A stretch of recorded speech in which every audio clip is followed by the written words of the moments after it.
사랑이 많으신 아버지 하나님 감사합니다. 오늘도 죄된 인생 주님의 긍휼하심을 바라며 주님의 보좌 앞으로 나아왔습니다. 주님, 우리의 모습, 우리의 모양을 내려놓고 오직 주님 앞에 주님의 말씀을 간구하며 이 시간 나아가오니 우리와 함께하여 주시옵소서. 우리의 마음을 성령님께서 주장하여 주셔서 이 예배의 자리 가운데 온전히 하나님을 바라볼 수 있도록 인도하여 주시옵소서. 세상의 근심, 걱정, 고민 내려놓고 또 하늘의 말씀, 하늘의 은혜를 소망하며 주님 말씀 다 받아 누리는 은혜의 자리가 될 수 있도록 인도하여 주시옵소서. 또한 영상을 통해서 이 예배를 함께 드리는 우리 남인천교회 가족 모두에게도 동일한 은혜로 함께하여 주시옵소서. 예수님 이름으로 기도합니다. 아멘.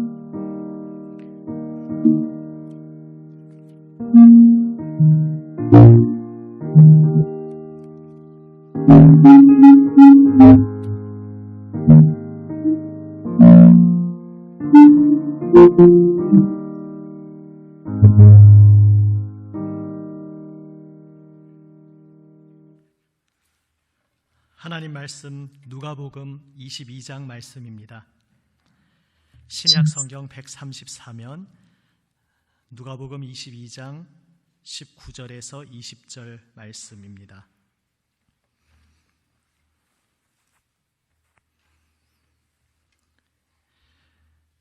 누가복음 22장 19절에서 20절 말씀 찾으신 분들 다 같이 한 목소리로 읽습니다.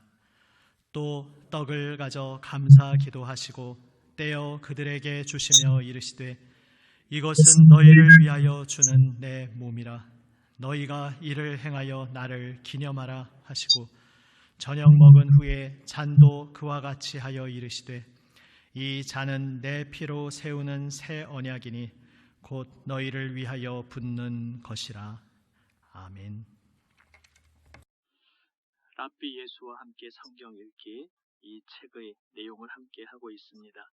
이 책을 함께 하는 취지는 처음에도 말씀드리고 중간중간 잠깐씩 언급했지만은 다시 한번 말씀드리면은 이 책을 함께 나누는 취지는 무엇인가 하면 우리가 성경을 읽는 데 있어서 어떤 기본되는 전제, 바탕이 중요합니다. 그런데 우리가 지금 살고 있는 시대, 지금 우리가 공유하고 있는 가치관, 우리가 몸으로 체험하고 있는 문화, 이런 것에 의해서 우리가 아무래도 제한될 수밖에 없는 존재입니다. 그래서 우리가 지금 이 시대를 사는 사람으로서 성경을 읽을 때에 자신도 모르는 사이에 무언가 놓치고 있을 수 있는데 그 놓치고 있는 것을 새롭게 재발견하자는 취지가 바로 이 책의 취지이기도 하고 이 책을 수요일에 지금 몇 가지 주제로 나눠서 함께 나누고 있는 이유이기도 합니다. 그것의 제일 대표적인 경우가 바로 오늘 제목에도 표현되어 있듯이 헬라적 뇌와 히브리적 뇌라는 주제에 대한 것입니다. 그런데 사실 이것은 이렇게 한 번만에 나누기에는 워낙 제대로 다루고자 하면 방대한 내용이고 아주 기본적인 이야기라서 좀 고민이 되었습니다. 좀 딱딱해질 수도 있고 이 책을 이제 소개해드려서 읽으신 분은 또 아시겠지만 대체로 굉장히 부드러운 필체로 재밌게 읽기 편하게 적혀있는 책인데 이 챕터는 좀 비교적 어렵습니다. 좀 딱딱합니다. 이걸 어떻게 번역하고 어떻게 통역해서 나눌까 하다가 이제 조금 핵심적인 부분만 나누고 또 우리가 요즘 하고 있는 것과 관련해서 조금 이야기를 나누고자 합니다. 제가 예전에 있던 교회에서 그 세례 받기 위해서 몇 주 동안 세례 교육을 담당해서 그 분들과 만나면서 그 교회에서 사용하고 있던 세례 교육 교재를 보면서 한 가지 생각하게 되었던 주제가 있습니다. 이것도 아마 제가 한두 번 말씀드린 이야기일 수도 있겠습니다. 세례 교육 교재라고 하면 이제 예상될 수 있는 흐름이 있지 않습니까? 하나님이 누구신가? 예수님이 누구신가? 성령님은 누구신가? 그래서 하나님 삼위일체 되심이 어떤 것이고 우리의 구원은 어떤 것이고 우리의 믿음은 무엇이고 그래서 세례받는다는 것이 무엇인지 그래서 복음의 기본과 하나님이 어떤 분이시고 그 하나님 앞에서 우리가 어떤 존재인지 그래서 인간은 왜 성경에서 인간을 죄인이라고 하고 그게 나에게 어떤 의미가 있는지 이런 것들을 쭉 일목요연하게 정리한 좋은 교재였습니다. 그런데 그것을 보면서 저 개인적으로 한 가지 생각하게 되었던 것이 이런 것이었습니다. 특히 신론, 하나님이 누구신가에 대해서 다루는 내용을 보면서 보통 많은 교재가 그렇듯이 하나님은 이런 분이다, 이런 분이다, 이런 분이다, 1, 2, 3, 4 이렇게 일목요연하게 정리하고 있는 것입니다. 하나님은 전능하신 분이고 전지하신 분이고 무소부재하신 분이고 이 지금 무슨 단어 뜻인지 혹시 못 알아들으셔도 뭐 상관없습니다. 그러한 것을 보면서 그런데 그때 한참 성경을 마침 읽으면서 생각이 드는 것이 정작 성경에서 말씀하고 있는 하나님을 입체적으로 우리가 잘 보고 있는 것인가? 이러한 물음을 던지게 되었습니다. 성경에서 하나님을 소개할 때 하나님은 어떤 분이신가? 한마디로 출애굽의 하나님이라 이렇게 표현할 수 있습니다. 물론 신약까지 가서 또 예수 그리스도 십자가 여기에서 그 절정에 이르는데 기본적으로 구약 성경에서 출애굽의 하나님, 다시 말해서 역사 속에서 행동하시고 백성을 구원하시는 하나님, 그 역동적인 이미지가 전지하신 건 맞고 전능하신 건 맞고 무소부재하신 건 맞는데 그냥 그 몇 가지의 일목요연하게 깔끔하게 정리된 명제 속에서 그 역동적인 이미지와 분위기는 다 사라진 것이 아닌가 이런 고민을 해보게 되었습니다. 그래서 요즘은 사실 조직신학 이런 것을 조직신학이라고 흔히 부르는데요. 하나님이 어떤 분이시고 예수님이 어떤 분이시고 주제별로 가는 그 조직신학도 요즘은 이제 그러한 시대적 반성 속에서 좀 새로운 방향으로 가는 것을 느끼게 됩니다. 지금 오늘 다루는 관련된 주제가 바로 이것입니다. 왜 이런 일들이 일어나냐 하면은 성경은 히브리적인 뇌, 히브리적 사고방식의 토대 위에서 기록되고 있는데 오늘 이 시대, 현재 21세기의 지구촌을 지배하고 있는 사고방식은 헬라적 뇌, 헬라적 사고방식이라는 것입니다. 랍비 예수를 몇 주간 다루면서 이 주제가 저변에 깔려 있기에 다른 장을 말씀드리면서도 제가 언뜻 언급했었을 것 같습니다.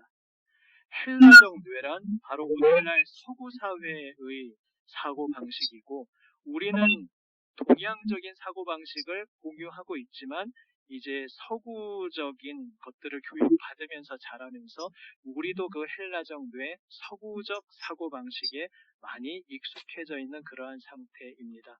그러다 보니까 우리도 성경을 보면서 무언가 깔끔하게 답이 떨어져야 뭔가 읽은 것 같고 시원한 것 같은 것입니다. 설교를 들을 때도 1, 2, 3 뭔가 결론이 딱 떨어져야지 뭔가 두루뭉술하게 끝나면 그래서 오늘 얘기의 결론이 뭐지?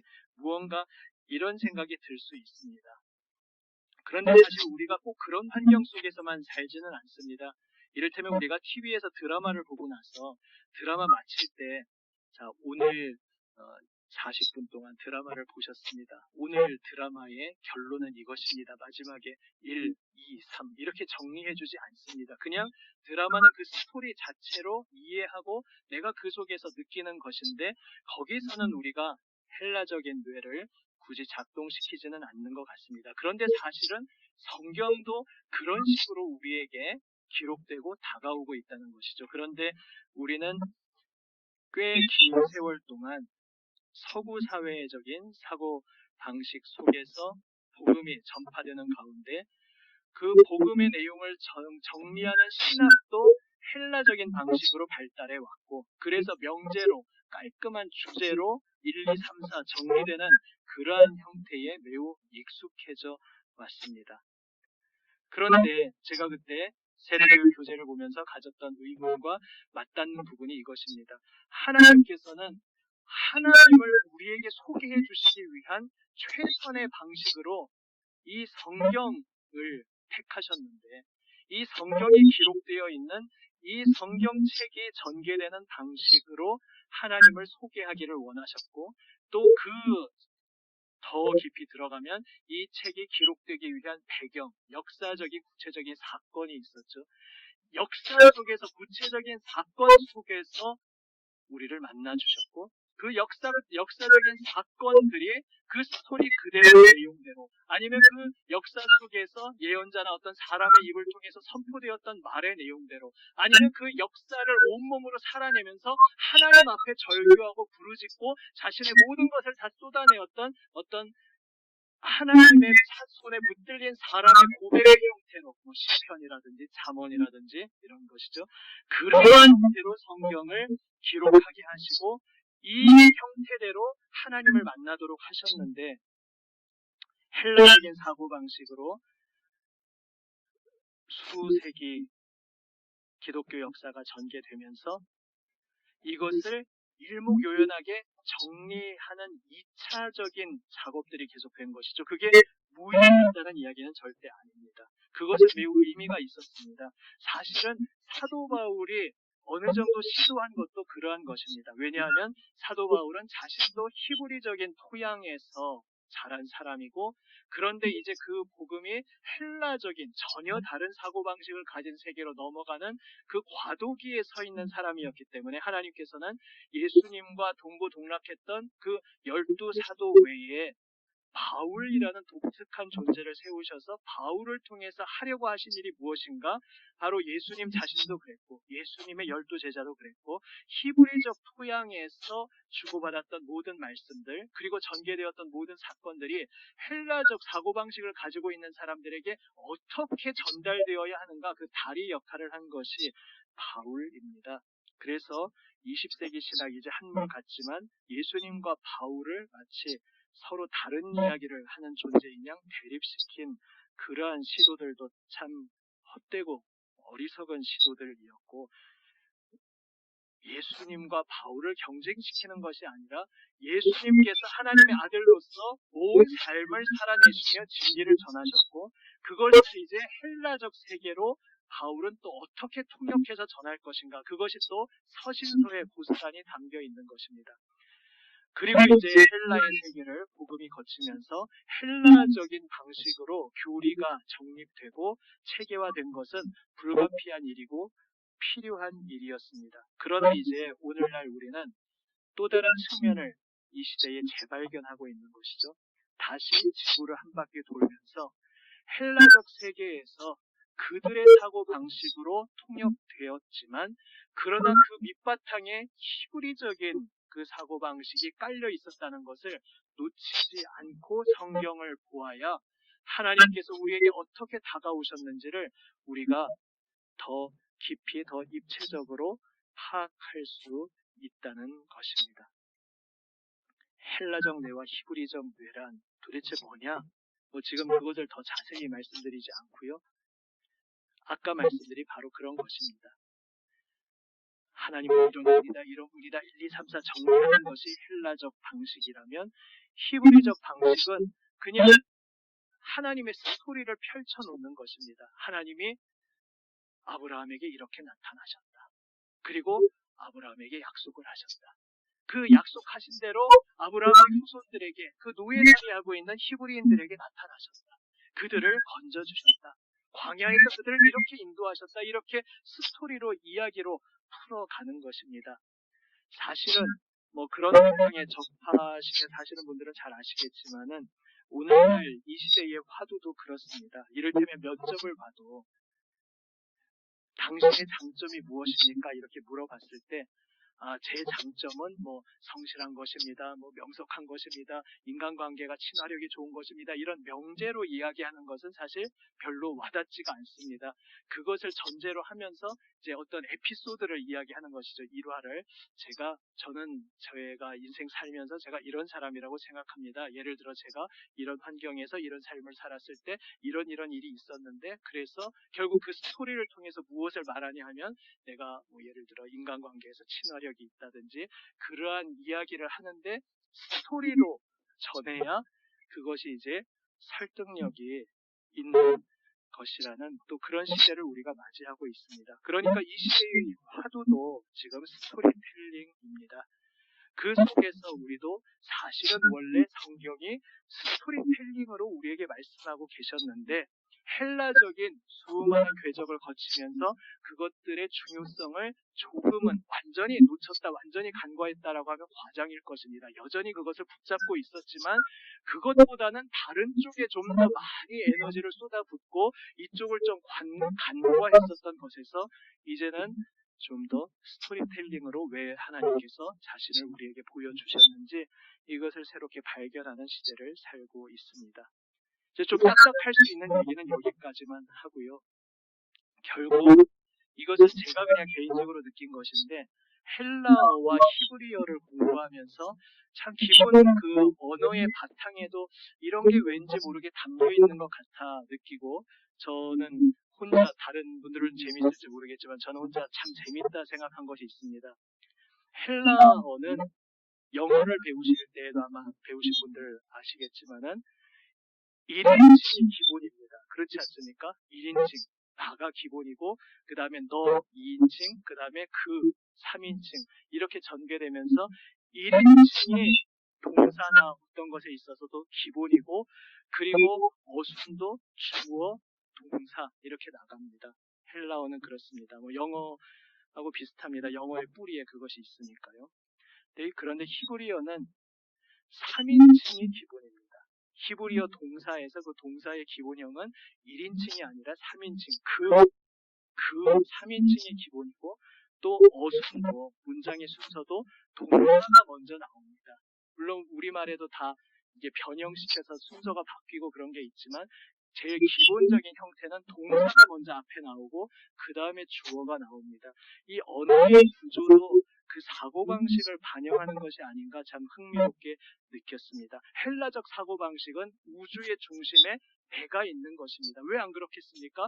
내가 있어야 너도 있는 거고 내가 있어야 내가 생각을 하면서 인식도 하고 모든 것이 결국 내 입장에서는 나로부터 출발하니까 1인칭의 중심이고 주어에서부터 문장이 시작하는 것이죠. 그런데 히브리적 사고방식은 하나님이 중심에 계십니다. 그래서 언어가 그런지까지는 제가 모르겠습니다만 아무튼 공교롭게 히브리어는 3인칭의 기본형입니다. 그리고 동사가 먼저 나옵니다. 헬라적 사고방식은 명사적입니다. 다분히 사랑이란 무엇인가?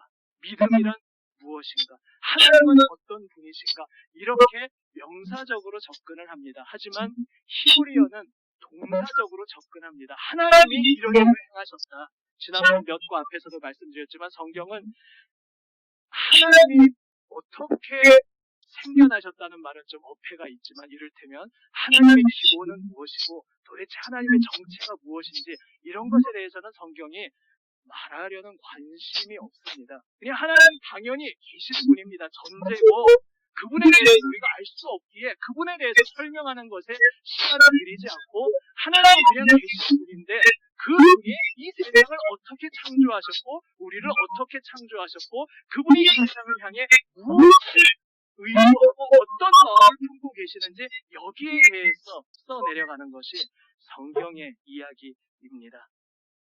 그래서 참 동사적입니다.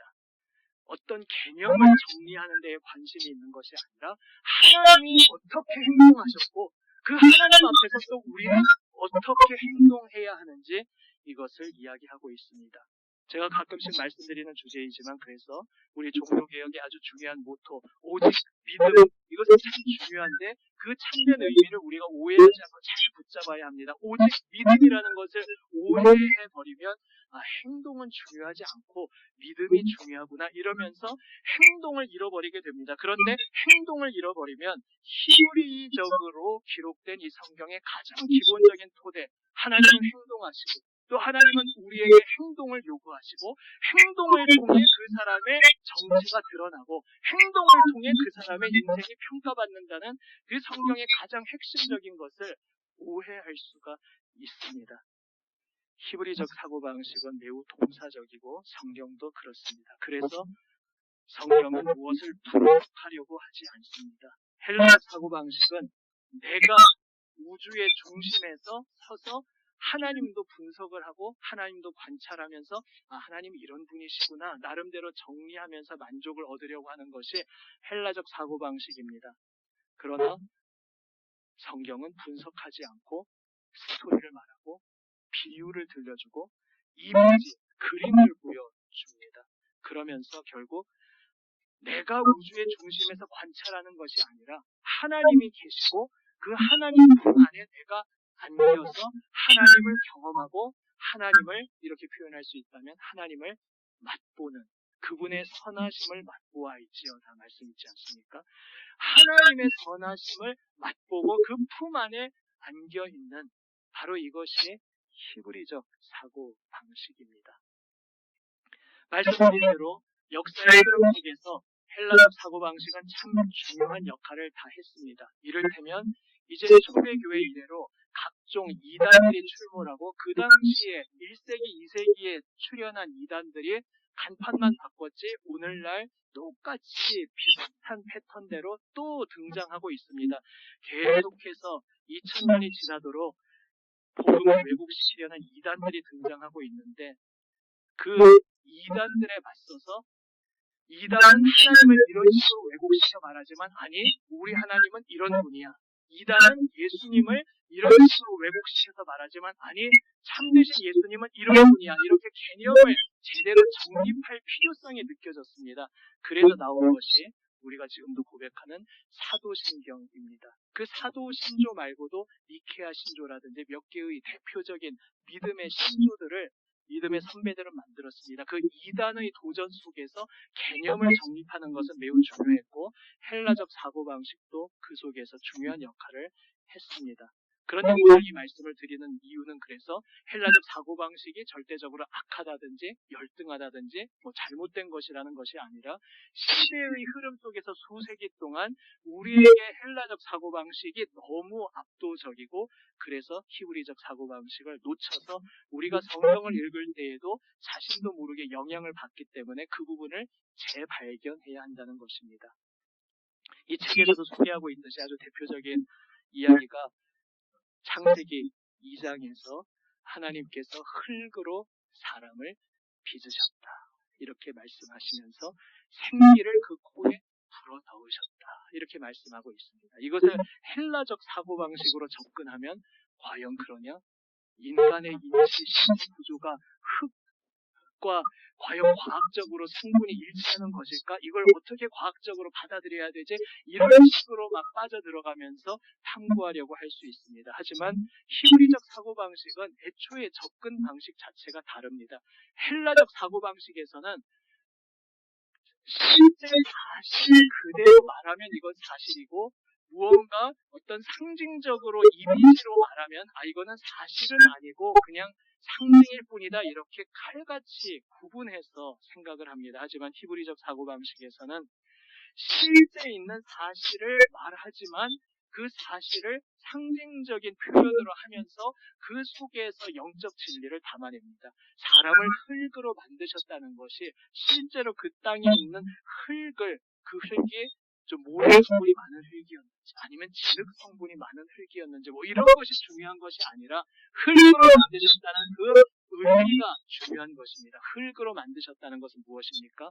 우리 인간이 다른 피조개와 똑같이 연결되어 있는 그러한 다른 피조물과 별다를 바 없는 한계를 가진 존재다. 이것을 흙으로 빚었다 말씀하고 계신 것입니다. 그런데 동시에 생기를 불어 넣으셨다. 하나님의 형상대로 만드셨다 말씀하고 계십니다. 우리 주일날 성경 파노라마 하신 분들은 그 주제에 대해서 또 들으셨을 것입니다. 그렇게 말하면서 성경은 인간에 대해서 두 가지 양면성을 동시에 말하고 있는 것입니다. 다른 피조물과 마찬가지로 창조주 앞에서 피조물로서의 한계를 지닌 존재. 그래서 하나님께 온전히 연결되어 있어야만 하는 존재임을 말하면서 그러나 다른 피조물과 달리 하나님께서 특별한 존재로 세우신 그러한 창조하신 존재라는 것을 그 이미지의 언어로서 말하고 있는 것입니다. 그래서 우리가 성경을 읽을 때에도 히브리적 사고방식으로 읽으면서 이 표현들이 결국 하나님에 대해서 우리에게 무엇을 역동적으로 보여주고 있는 것이고 또 우리 자신에 대해서 무엇을 역동적으로 보여주고 있는 것인가, 이러한 시각으로 우리가 다가가야 합니다. 그것을 위해 헬라적으로 잘 정립된 말들은 필요할 수 있습니다. 그러나 우리가 그 말에 갇혀서 교리에 갇혔다고 표현하면 좀 어폐가 있지만 오해하지 않고 들으시면 좋겠습니다. 교리는 이단에 대항하기 위해서 이것이 아니고 이것이다라고 잘 정리된 말이지만 말로 정리한 그 말이 온전한 실체를 다 표현하지 못할 수도 있고 표현하고 있는데 우리가 그걸 다 이해하지 못할 수 있습니다. 빙산의 일각으로 5분의 1만 우리가 보고 있을 수 있습니다. 그런데 우리는 그 말의 의미를 나도 다 파악하지 못하면서 내가 배운 그 교리의 언어를 가지고 성경을 읽으면서 이거는 내가 배운 교리하고 다른데 예레미야가 이렇게 하나님한테 불량스럽게 부르셔도 되는가? 하나님 앞에 이런 식으로 다가가라고 내가 배운 것 같지 않은데, 이러면서 내가 가지고 있던 개념과 성경이 충돌할 때에 내가 개념으로 잘 정립을 하고는 있었지만 내가 정립한 개념이 나는 정말 빙산의 중요한 부분이지만 위에 솟은 부분이니까 중요한 부분이지만 그 밑에 숨어있는 부분을 아직도 내가 다 알지 못하고 있구나.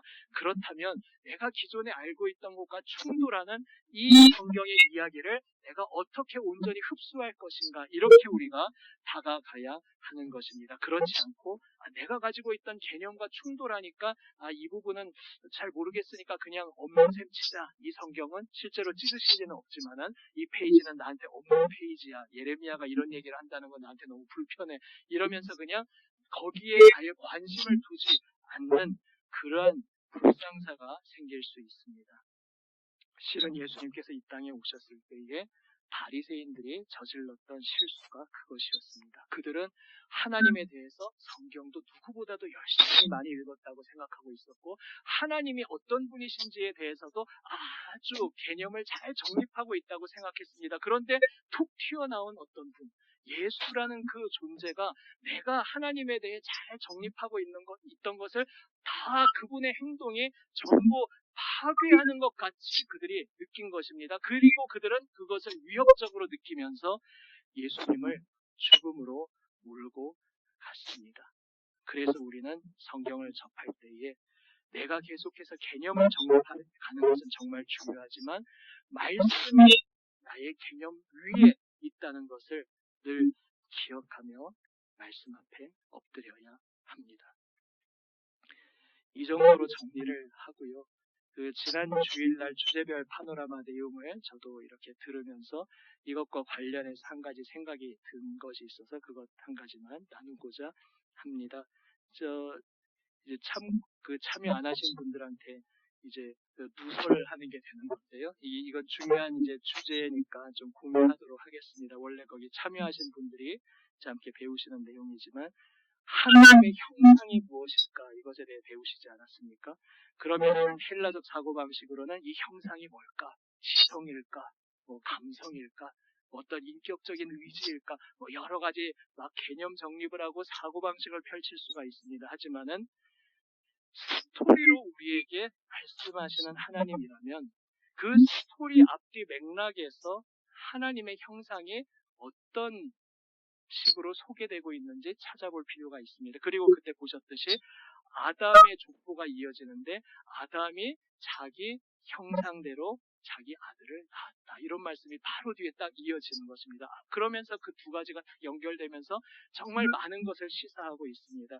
그 중에 이제 한 가지 포인트를 이제 전도사님이 소개해 주셨죠. 바로 아담의 형상을 따라 그 아들이 그렇게 태어났듯이 하나님이 그러면 하나님의 형상대로 사람을 만드셨다는 것은 무엇인가? 하나님이 다른 피조물과는 달리 우리 사람을 하나님의 자녀로 되는 존재로 그렇게 지으셨다는, 정말 영광스러운 존재로 지으셨다는 것입니다. 그것을 제 언어로 다르게 표현하면 그때 전사님은 이제 인격적인 동등함이라고 표현했습니다. 이제 동등성이라는 게 좀 오해 소지가 있을 수 있지만 그래서 인격적 동등성이다 이렇게 보충 설명을 해주셨죠.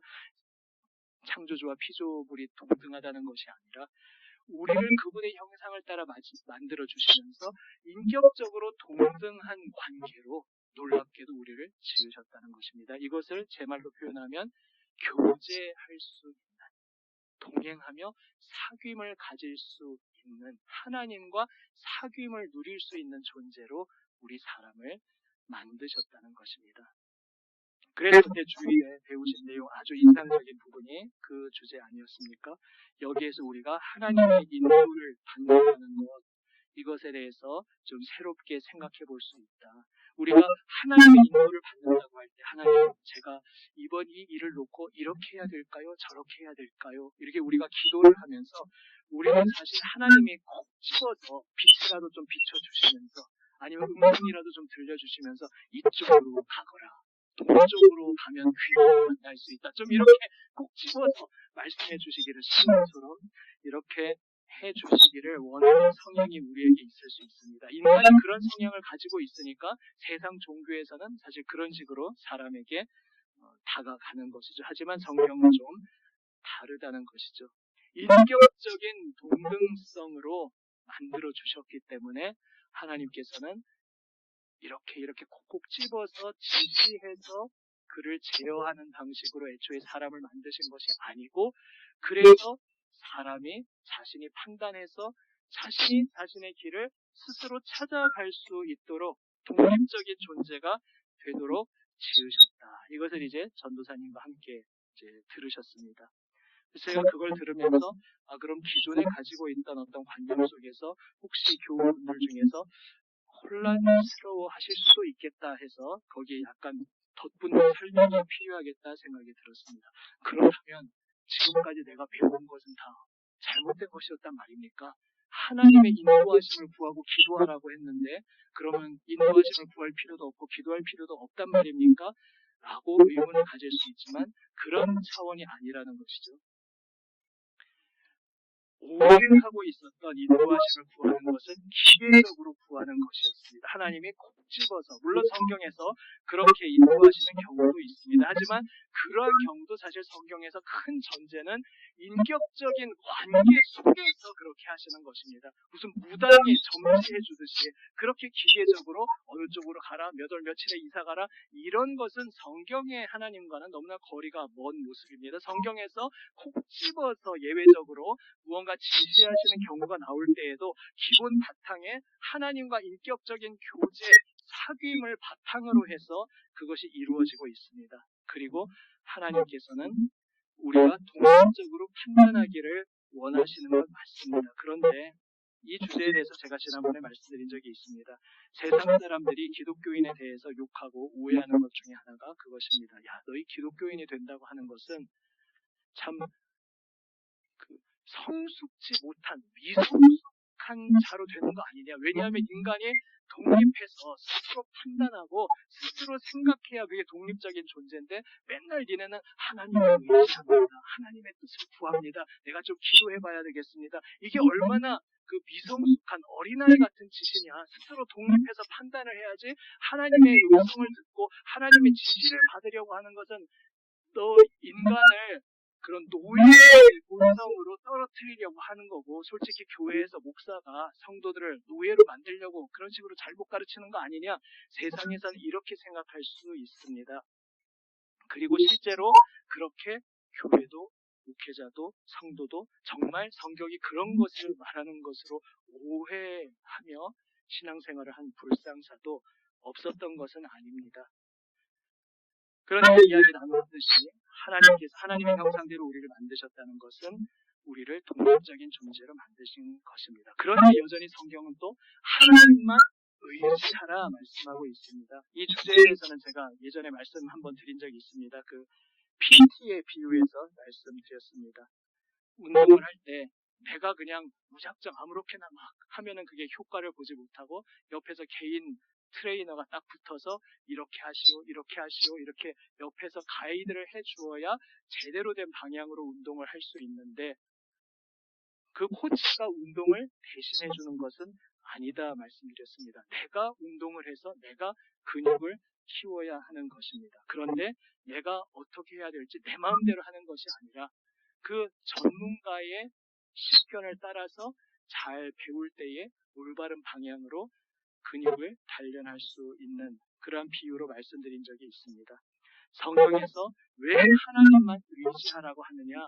우리로 하여금 노예 근성을 가진 종속적인 존재로 만드시려고 하시는 것이 아니라 우리가 하나님을 등지고 타락하고 그래서 분별력이 사라지고 죄의 노예가 되어 버려 있는데 그래서 우리는 무엇을 의도하고 무엇을 생각하든 하나님의 영광을 위해서 하나님을 사랑하는 방향으로 하려는 것이 아니라 내 육신의 죄의 정욕을 만족시키려는 방향으로 생각하도록 지금 옛사람이 그렇게 태어나 버렸는데 이제 예수 그리스도 안에서 새 사람으로 거듭나고서는 이제 저는 저의 옛사람의 죄성을 따르지 않고 하나님의 방향을 따르겠습니다.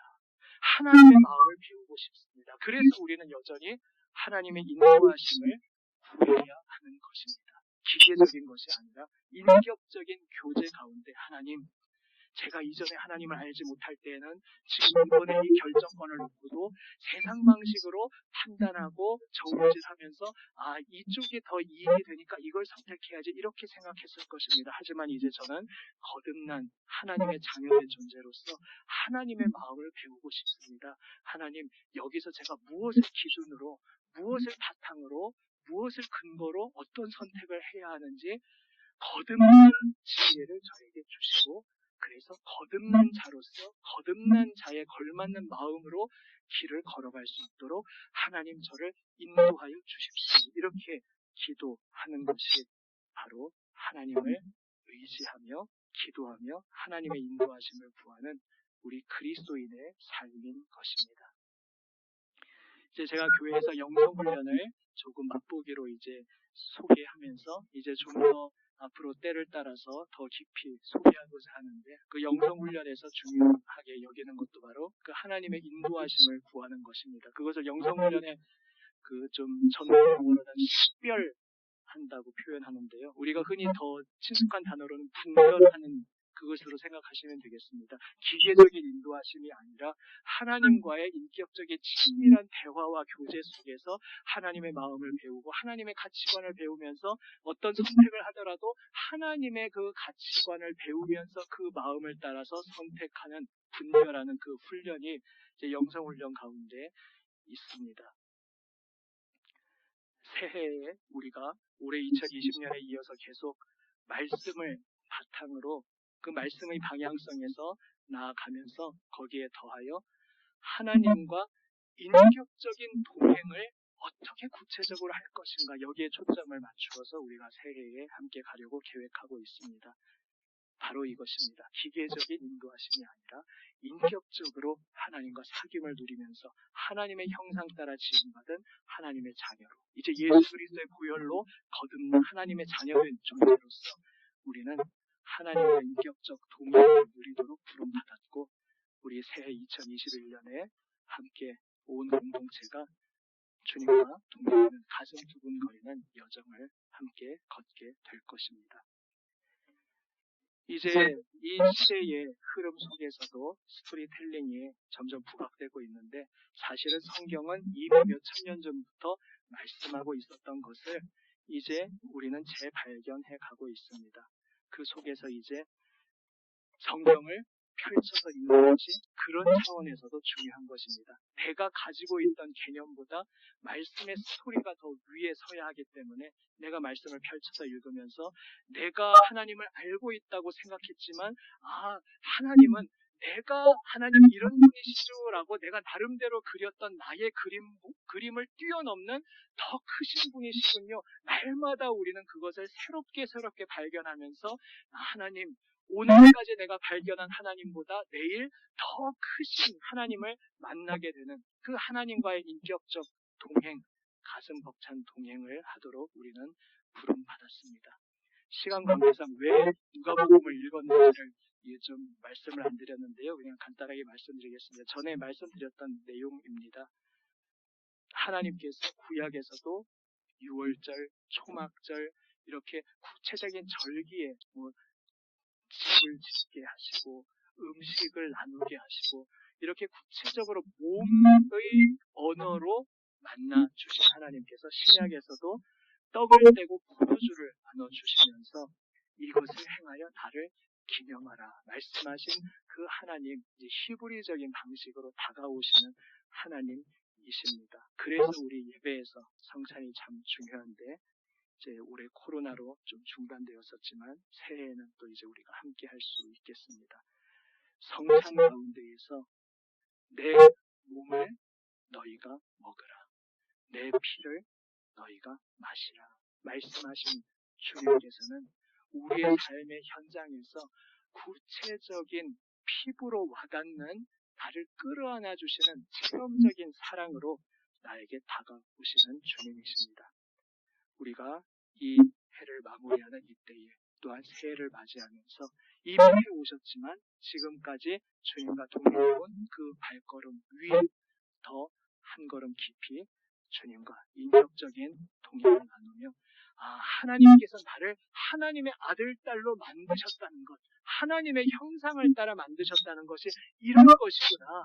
하나님께서 행동하시는 하나님으로서 나의 삶 속에서 구체적인 행동으로 나를 만나주시고 또한 나에게도 구체적인 행동으로 하나님께 응답하라고 하시는 그 마음이 이런 것이구나.